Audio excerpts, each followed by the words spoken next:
त्यामुळे मला लक्षात आलं, ट्यूब पेटली, अरे बाबा आपण पण माझीच आहेत ना, मी पण माजी पालकमंत्री आहे, त्यामुळे माझी ग्रामविकास मंत्री आहे. पुन्हा सुरेश धस 3 जिल्ह्याचे आमदार आहेत.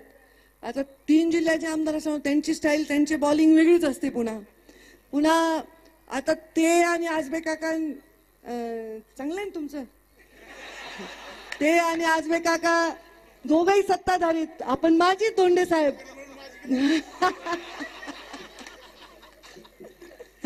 तर ते आता मला तर कुणी कुणी मिळून माझी केलं, मी तर सांगूही शकत नाही, अशी माझी परिस्थिती आहे. त्यामुळं हे लोक सत्ताधारीत ना, सुरेश दास, आमचे आजबे काका आणि आमच्या प्रीतमताई, आम्ही माझी आहेत. तेव्हा आम्हाला तुम्हाला काही धैर्य करता येईना. माझी तर पंचायतच झाली. कुणी म्हणतं 1 कोटी देईन, कुणी म्हणतं 2 कोटी देईन, कुणी म्हणते काय. आणि पुन्हा महाराजांनी सांगितलं, एवढ्या लोकांचे आभार मानले. तू बस रे बाबा खाली, माझे फोटो सारखेच येतात 5-5 मिनिटाला, वेगळे दिसत नाही मी. तर ते महाराजांनी अजून भाषण केलं आणि ते म्हणाले की 3 टेम्पो बुंदी आहे, त्यामुळं पोटातही कसं व्हायला, भूक लागली. मी म्हटलं आता हे बुंदीची वाट बघायला सगळे, जास्त गप्पा मारण्यात अर्थ नाही. पण सगळ्या आजी लोकांनी, माझी लोकांची काळजी घ्यावी, कारण तुमची आजी होण्यामध्ये माझी लोकांचा थोडा तरी खारीचा वाटा आहे. आणि त्याच्यामुळे म्हटलं त्यांनी काळजी घ्यावी. पण आता काळजी घ्यावी म्हणायला काय झालं, 4 दिवसात आचारसंहिता लागेल, आता काय काळजी घ्यावी. मग तुम्ही असं करा, काळजी लोकसभेत घ्या, पुढची काळजी आम्ही घेऊ मग, बरोबर आहे की नाही. आता तुम्ही काळजी घ्या.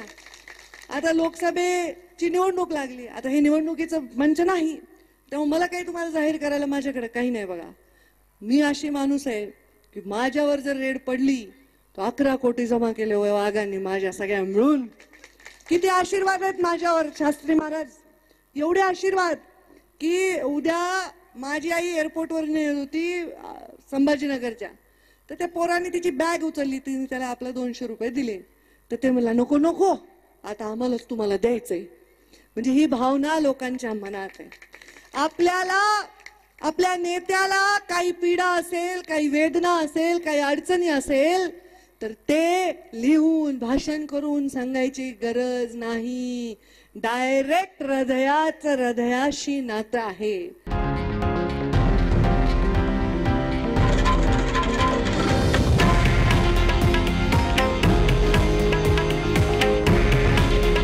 हे आहे देशातील नंबर 1 न्यूज नेटवर्क आणि आपण पाहत आहात TV9 मराठी. काळजी तुमची, हित महाराष्ट्राचं.